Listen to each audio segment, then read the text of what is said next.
सकती थी। वह चुड़ैल अपने जादू से जादुई खिलौने बनाती और बाजार में बेचने के लिए एक औरत का रूप धारण कर लेती। और जो भी बच्चा उस चुड़ैल के खिलौने ले लेता वह बच्चा रात को 12 बजे उठकर अपने घर के बाहर निकल जाता और चुड़ैल के पास उसकी गुफा में चला जाता। फिर वह चुड़ैल उस बच्चे का खून पी जाती और वह चुड़ैल अपना पेट रोज ऐसे ही बच्चों का खून पीकर करती थी। फिर एक दिन मोटू पतलू से कहता है, पतलू, तुम्हें पता है अपने गांव में एक आंटी जी आती है, वह बहुत अच्छे अच्छे खिलौने बेचती है। फिर पतलू बोलता है, हाँ मोटू, मैंने भी सुना है। आंटी का नाम गोली है। मुझे भी कल समोसे वाले भैया बता रहे थे, यह गोली के खिलौने बहुत अच्छे अच्छे हैं। पतलू, अपने लिए गोली आंटी के वहाँ से खिलौने लेकर आकर खेलें क्या आज? हाँ यार मोटू, आज संडे है, वैसे भी मेरा मन नहीं लग रहा, चलो चलते हैं खिलौने लेने। यह कहकर मोटू और पतलू दोनों खिलौने वाली के पास चले जाते हैं। थोड़ी दूर चलने के बाद वह दोनों खिलौने वाली के पास पहुंच जाते हैं, तो वहां चुड़ैल अपने खिलौने बेच रही थी। आ जाओ बच्चों, नए नए खिलौने लो, हैंडपंप लो, ट्रैक्टर ट्रॉली लो, डॉक्टर के सामान लो, किचन सेट लो। इस तरह चुड़ैल अपने खिलौने बेच रही थी। तभी चुड़ैल को मोटू पतलू दिखते हैं, तो चुड़ैल बोलती है, क्या हुआ मोटू और पतलू, तुम्हें क्या चाहिए?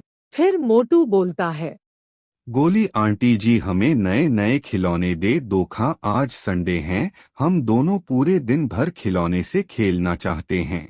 हाँ हाँ मोटू पतलू, लो ना, तुम्हें जो चाहिए वह खिलौने ले लो, मैं यहाँ खिलौने बेचने ही तो आती हूँ। फिर मोटू पतलू वहां से खिलौने लेकर अपने घर आ जाते हैं और खिलौने से कुछ देर खेलने के बाद वह दोनों सो जाते हैं। फिर रात के ठीक जैसे ही 12 बजते हैं, तो मोटू अपने आप वहां से उठकर अपने घर से बाहर चला जाता है और चलते चलते चुड़ैल की गुफा में चला जाता है। फिर अगले दिन जब सुबह पतलू उठता है, तो पतलू को मोटू घर में कहीं नहीं दिखता। पतलू घर के बाहर जाकर मोटू को ढूंढता है। पतलू कुछ देर मोटू को ढूंढने के बाद एक बच्चे से पूछता है। अरे भाई टोनी, तूने मोटू को कहीं देखा था क्या? फिर टोनी बोलता है, नहीं पतलू भैया, मैंने मोटू को कहीं नहीं देखा। टोनी की यह बात सुनकर पतलू दुखी हो जाता है और वहां से जाने लगता है। तो टोनी बोलता है, पतलू भैया रुको, मुझे यह बताओ, आपने गोली आंटी से खिलौने लिए थे क्या? हाँ टोनी भाई, हमने कल ही उस गोली आंटी से नए नए खिलौने लिए थे। अरे यार पतलू भैया, आपने यह क्या कर लिया? आपको पता है वो गोली आंटी नहीं है, वो एक चुड़ैल है जो बच्चों को दिन में खिलौने देकर रात को वह अपने जादू से अपने पास बुला लेती है और बच्चों का खून की जाती है। पतलू जल्दी से चुड़ैल की गुफा की तरफ जाता है। फिर पतलू गुफा में छुपकर देखता है, तो चुड़ैल सो रही थी और मोटू को उल्टा हवा में लटका रखी थी।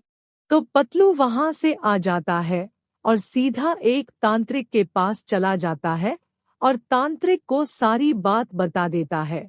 तो पतलू की सारी बात सुनने के बाद तांत्रिक बोलता है, पतलू बेटा, तुम ऐसा करो, उस चुड़ैल से जो खिलौने लिए थे, तुम उस एक खिलौने को आग में जला दो तो चुड़ैल अपने आप मर जाएगी, क्योंकि चुड़ैल की सारी जान उस खिलौने में है। तुम जैसे ही खिलौना चलाओगे उधर मोटू अपने आप सही होकर अपने घर आ जाएगा। फिर पतलू जल्दी से अपने घर जाता है और उस खिलौने को जला देता है। जैसे ही खिलौना जलता है वैसे ही वहां मोटू अपने आप सही होकर आ जाता है।